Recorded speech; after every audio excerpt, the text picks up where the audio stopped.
Mungkin ada yang mengatakan bahwa itu mimpi, tidak bisa dijadikan dalil.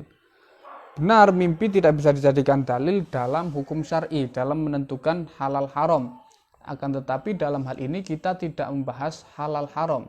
Mimpi tersebut menentukan bahwa pahala itu bisa sampai kepada mayit. Jadi tidak membahas halal dan haram. Kemudian mengenai membaca Quran untuk mayit. Ini juga salah satu hal yang menjadi perdebatan. Yang pertama, membaca Al-Quran untuk mayit di rumah. Artinya kita akan membahas hukum membacakan Al-Quran kemudian pahalanya ditujukan kepada mayit. Nah, orang-orang yang biasanya mengatakan hal itu bid'ah, itu biasanya mengaku mengikuti madhab Imam Ahmad bin Hambal.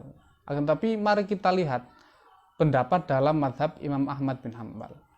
Imam Ahmad sendiri berpendapat bahwa membaca Al-Quran kemudian dihadiahkan untuk mayit itu pahalanya bisa sampai.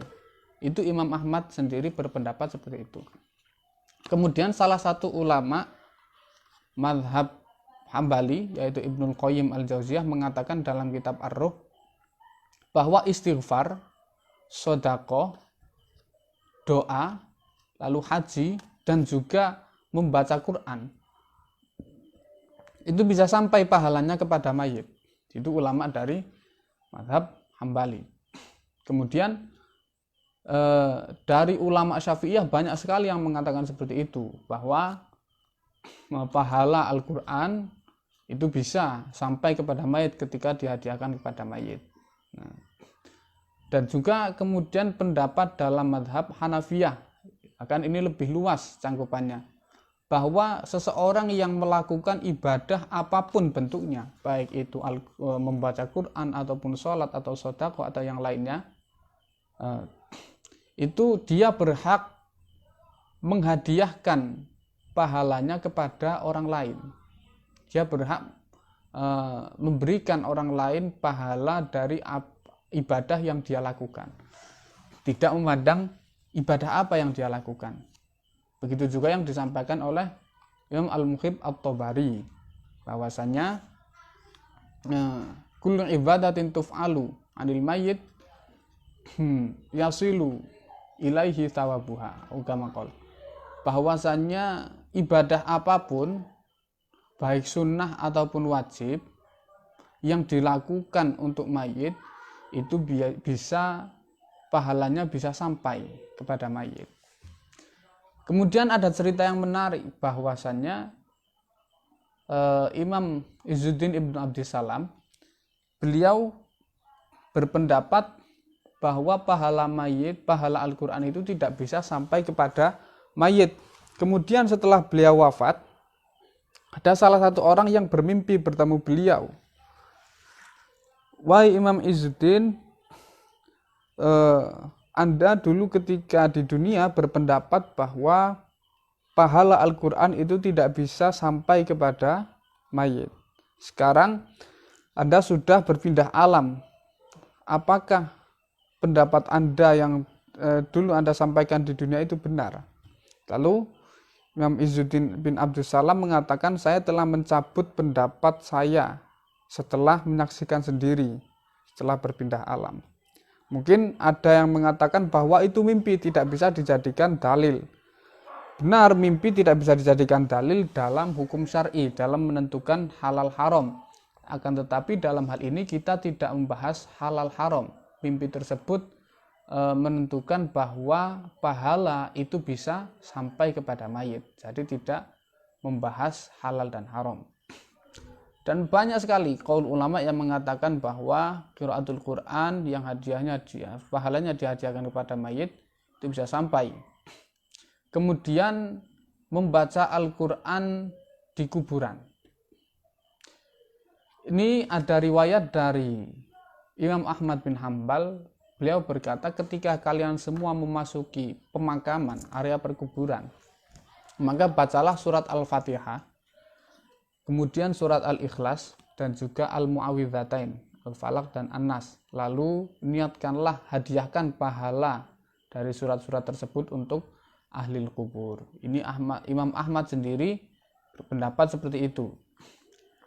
Dan juga disampaikan oleh Imam An-Nawawi bahwa membaca Al-Quran itu akan mendatangkan rahmat, yang mana dengan rahmat tersebut tempat yang dipenuhi rahmat tersebut atau kuburan tersebut bisa meringankan rahmat yang datang pada kuburan tersebut, bisa meringankan siksa, bisa meringankan beban dari orang yang dikubur. Nah, ini sama seperti ketika meletakkan sesuatu yang hidup, tanaman-tanaman seperti bunga atau pepohonan yang lainnya, itu bertasbih, yang akhirnya nanti bisa mendatangkan rahmat kepada tempat tersebut. Yang mana ketika tempat tersebut kedatangan rahmat, beban dari ahli kubur itu bisa diringankan. Nah, maka ketika pepohonan, tumbuh-tumbuhan saja bisa meringankan siksa kubur dengan tasbihnya, maka pembacaan Al-Quran, dengan membaca Al-Quran seharusnya lebih bisa mendatangkan rahmat, lebih banyak mendatangkan rahmat, dan lebih bisa meringankan beban si ahli kubur. Nah, itulah hal-hal yang telah disampaikan tadi oleh Said Abdullah Al-Ghumari, bahwasanya hal-hal tersebut malah kebanyakan itu adalah hal-hal yang dianjurkan oleh syariat, hal-hal yang disunahkan. Nah, maka tidak boleh mengatakan hal-hal tersebut adalah hal-hal yang haram dengan dalih bahwa Nabi tidak melakukannya. Wa ba'du faqad awdahna mas'alat at-tarki wa abtalna qawla man yahtaju bihi bima abdainahu minad dalail allati lam tada' qawlan limunsifin wala tarokat haraban li sahibi jadalin wala jajin. Maka akhirnya, ini perkataan dari Said Abdullah Al-Ghumari, saya telah menjelaskan tentang masalah tarku, masalah meninggalkannya Nabi ataupun ulama salaf terhadap suatu hal. Dan saya telah membatalkan atau menentang, membuat qaul orang-orang yang berhujjah dengan tarku Nabi menjadi qaul yang batil.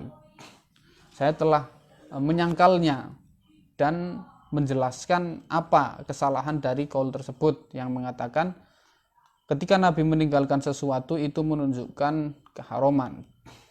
Dan saya telah menjelaskan dalil-dalilnya, allati lam tada' qaulan limunsifin, yang mana ketika orang itu munsif, orang itu bersikap adil, tidak fanatik terhadap pendapatnya sendiri atau terhadap pendapat tokoh idolanya sendiri, itu pasti akan membenarkan apa yang saya ucapkan, kata Said Abdullah.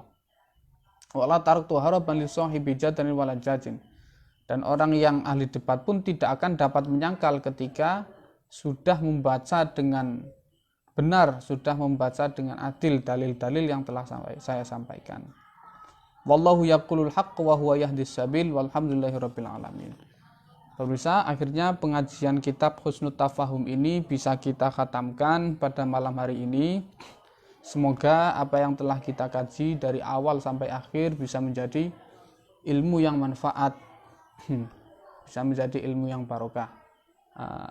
Kemudian keterangan-keterangan yang kami sampaikan sepanjang pengajian dari awal sampai akhir itu adalah nukilan dari pendapat-pendapat para ulama. Maka jika ada hal-hal yang benar, nukilan-nukilan yang benar, maka itu adalah pendapat para ulama. Jika ada keterangan yang keliru, maka itu disebabkan kekurangan pemahaman saya terhadap qaul-qaul ulama tersebut. Maka semoga ketika ada kesalahan dalam keterangan-keterangan yang telah kami sampaikan, kemudian ada yang membenarkannya. Tentunya manusia tidak luput dari kesalahan.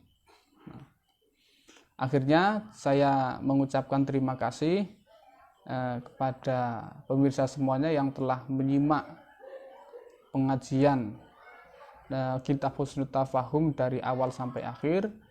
Bila banyak kekeliruan kami mohon maaf. Wallahul muwaffiq ila aqwamit thoriq. Wassalamualaikum warahmatullahi wabarakatuh.